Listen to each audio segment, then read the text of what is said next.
संपूर्ण देशवासियों को, संपूर्ण सनातनियों को श्री हनुमान जी महाराज के प्रागट्य की बहुत बहुत बधाई हो। शिव जी का अंश स्वरूप भगवान श्री हनुमान जी महाराज प्रकट हुए। अंजना माता ने जब भगवान शिव की आराधना करी, शंकर की जब आराधना करी, तब भगवान शंकर प्रसन्न हुए। समय बीता, माता अंजना के गर्भ में भगवान शंकर के तेज पुंज को पवन देव ने ले जाकर माता अंजना के गर्भ में स्थापित करा। स्थापित करने के बाद पूर्णिमा के दिन, चैत्री पूर्णिमा के दिन, भगवान अंजना माता के गर्भ से शंकर का ही एक अवतार श्री हनुमान जी महाराज प्रकट हुए हैं। महाराज श्री हनुमान जी महाराज की। हनुमान जी सगे भाई हैं 6। कितने भाई हैं? 6 सगे भाई। सबसे पहले नंबर हनुमान, फिर गतिमान, केतुमान, धृतिमान, यतिमान। ऐसे हनुमान जी महाराज के 6 भाइयों का क्रम वर्णन किया गया है। कितने भाई हैं? 6। हनुमान जी महाराज का एक भाई है जिसका नाम है गतिमान। क्या नाम है? गतिमान। और जिसके यहाँ पर फैक्ट्री हो, किसी भी तरह की फैक्ट्री हो, चाहे वो नट बोल्ट की हो, पानी की हो, किसी भी तरह की फैक्ट्री हो, अगर फैक्ट्री में जरा सी भी तकलीफ आती है तो हनुमान जी महाराज के उल्टा पांव, लेफ्ट पांव के नीचे का सिंदूर लाकर गतिमान का नाम लेकर अगर फैक्ट्री पर स्वस्तिक बना दिया जाता है तो वो फैक्ट्री धड़ाके से चलना चालू हो जाती है, कभी खराब नहीं होती, कभी परेशान नहीं करती। महाराज गतिमान हनुमान जी के 3रे नंबर का भाई, गतिमान का नाम। ये जो राजनेता होते हैं ना, जब चुनाव लड़ने के लिए जाते हैं और उन्हें विजय प्राप्त करना है तो विजय पाने के लिए वो एक ही काम करते हैं। हनुमान जी के 3रे नंबर का भाई गतिमान, उस गतिमान के नाम से जो व्यक्ति युद्ध करने के लिए जा रहा है या विजय पाने के लिए जा रहा है, अपने बराबर का लच्छा जानते हो, नाड़ा मोली, उसको नाप कर गतिमान के नाम से लपेट कर हनुमान जी के मंदिर में रख देता है और उस मोली को फिर अपने हाथ पर बांध लेता है, तो वो हार नहीं सकता, विजय ही प्राप्त करेगा। गतिमान का इतना प्रभाव है, चाहे कुछ भी। गतिमान है, वो नीचे नहीं गिरने, उसकी प्रखरता।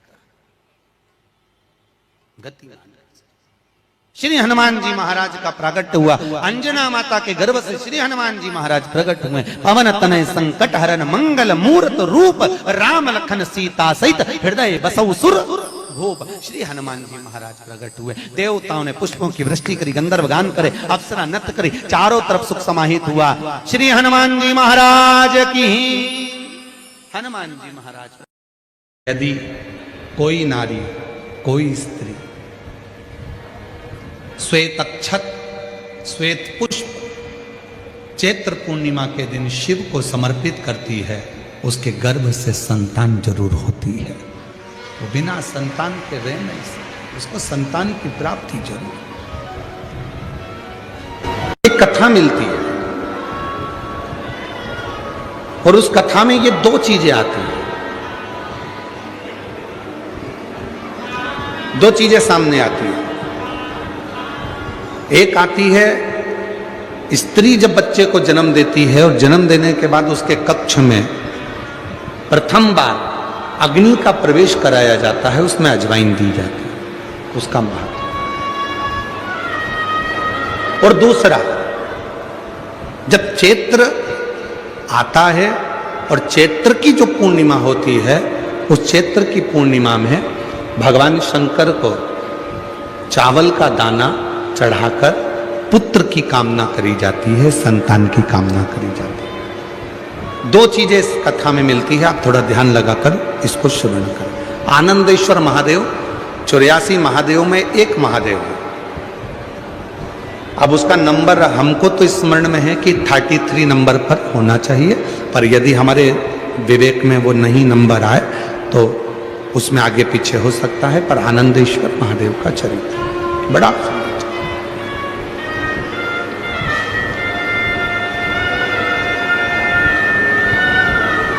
एक नगर में एक राजा हुए जिनका नाम था अनमित्र।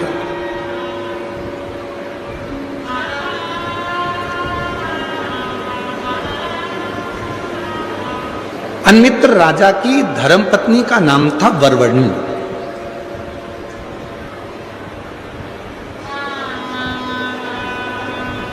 वरवर्णी उनकी पत्नी थी। वरवर्णी एक पर्वत की बेटी थी।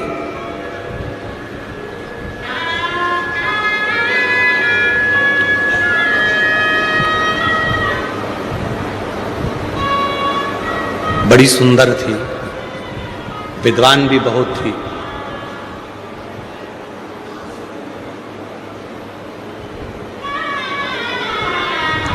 उसकी विद्वत्ता बड़ी श्रेष्ठ थी। अन्मित्र की धर्मपत्नी वरवर्णी गर्भ से हो गई और गर्भ से होने के बाद समय निकला और समय निकलने के बाद उसके गर्भ से एक बच्चे ने जन्म लिया। पहली बार वरवर्णी उस बच्चे को जन्म देने के बाद उस बच्चे को देखती है तो उसकी जिंदगी में उसको आनंद की अनुभूति होती है। और कौन मां है जो बच्चे को देखकर आनंद ना पावे? जब गोदी में बच्चा आता है, गोदी में लाल आता है तो माता के चेहरे पर प्रसन्नता बढ़ जाती है। कष्ट कितना भी झेला हो उसने, कष्ट कितना भी झेल हो, पर बच्चे को देखकर उसके जीवन में खुशी आ जाती है, उसके जीवन में एक आनंद आ जाता है। कितना भी कष्ट क्यों ना झेले, कितना भी कष्ट से क्यों ना बीते, कितने भी कष्ट से वो निकले, पर उसने अपने बच्चे को देखा और उसके जीवन में खुशियां आ गई, उसके जीवन में आनंद आ गया।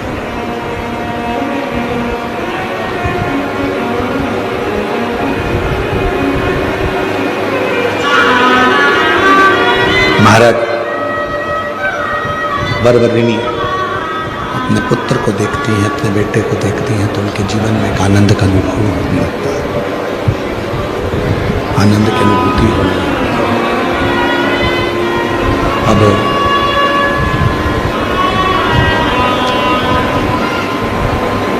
वरवर्णी उस पुत्र को लेकर अपने कक्ष में गई और जैसे ही पुत्र को लेकर कक्ष में गई, बस वरवर्णी ने जैसे ही उस पुत्र को देखकर कहा कि तू मेरा पुत्र है, मेरी जिंदगी की वो सीढ़ी मिल गई कि अब मुझे कहीं भटकना नहीं पड़ेगा, कहीं भटकना नहीं पड़ेगा। जो बालक गोदी में था उसने बोलना चालू कर दिया।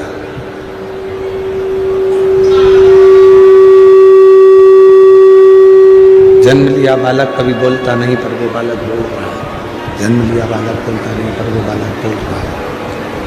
बालक बोलना प्रारंभ कर दिया।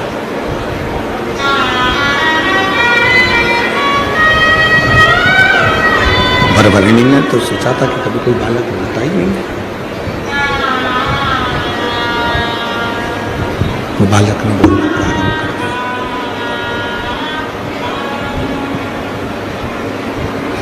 शंभो शंभो शंभो शंभो शंभो शंभो शंभो शंभो शंभो शंभो।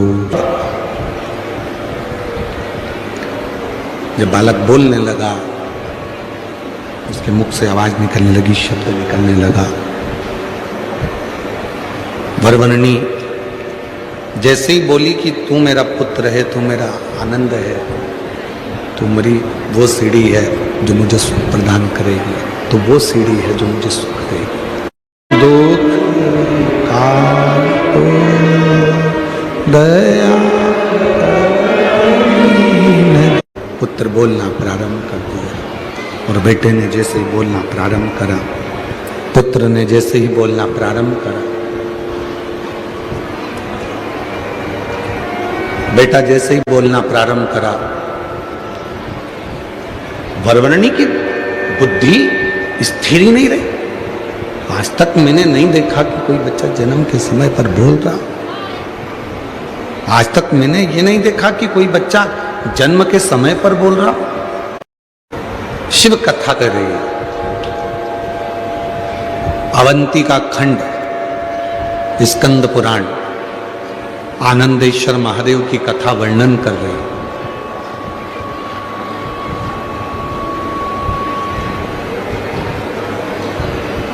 जैसे ही वरवरनी बेटे की आवाज सुनती है, शब्द सुनती है, तो कहती है,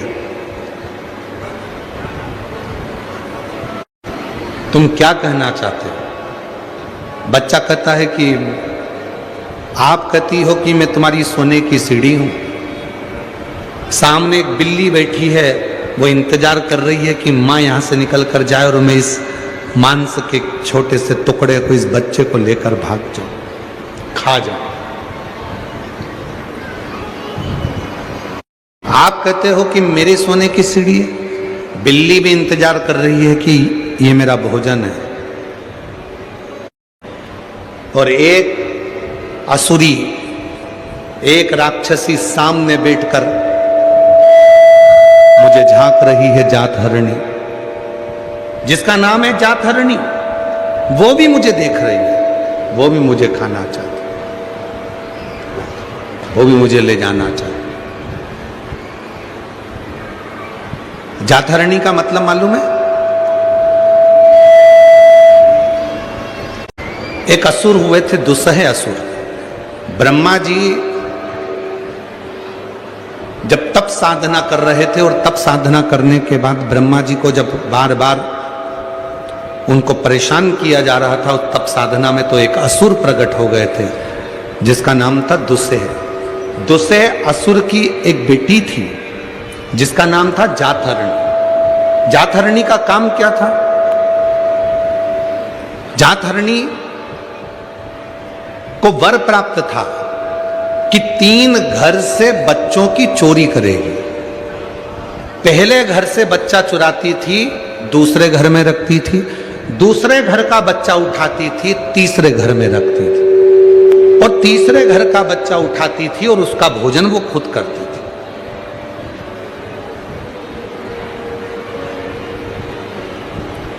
प्रथम घर के बच्चे को ले जाकर दूसरे बच्चे के घर में रख देना, दूसरे के घर का बच्चा उठाकर तीसरे के घर में रख देना, और तीसरे का बच्चा उठाकर स्वयं उसको खा लेना। ये जातहरणी का भोजन था। वो असुरी का भोजन ही यही था। वो जातहरणी असुरी का भोजन यही था। उस भोजन को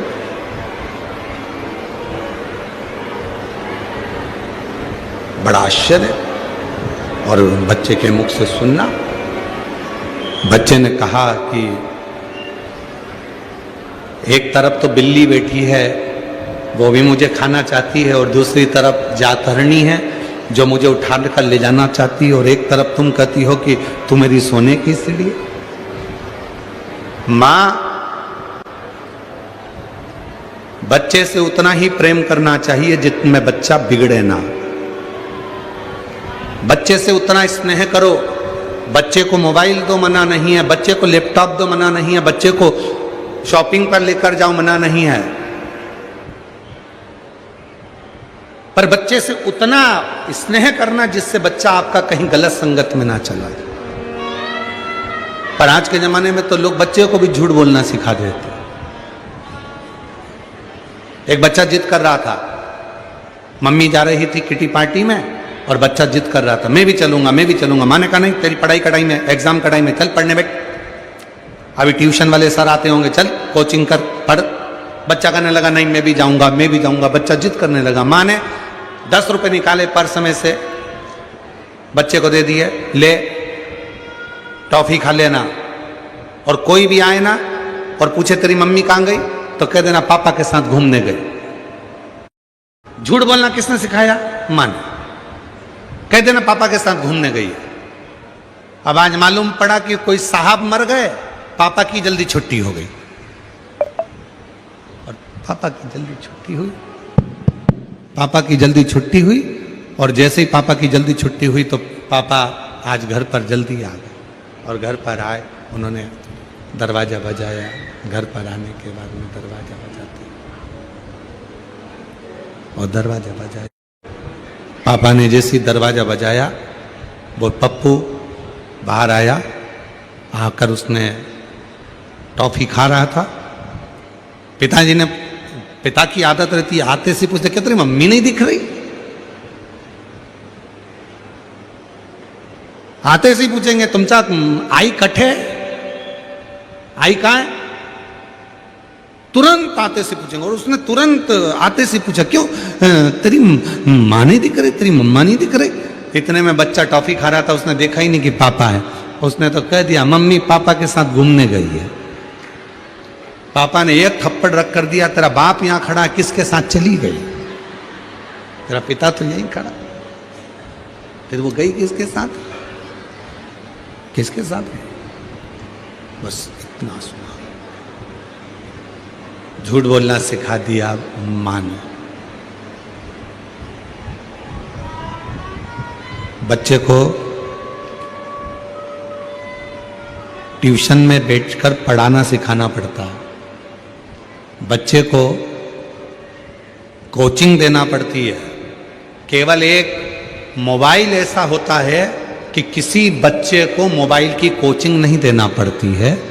बच्चा पैदा होने से पहले मोबाइल चलाना सीख जाता है, गर्भ में रहता है, और डॉक्टर कह देते हैं बेड रेस्ट, तो माँ दिन भर मोबाइल लेकर बैठी रहती है और बच्चा अंदर देखता रहता है, ऐसे खोलना है, ऐसे चलना है, व्हाट्सएप ऐसे चलाना है, इंस्टाग्राम ऐसे चलाना है, फेसबुक ऐसे चलाना है, ऐसे।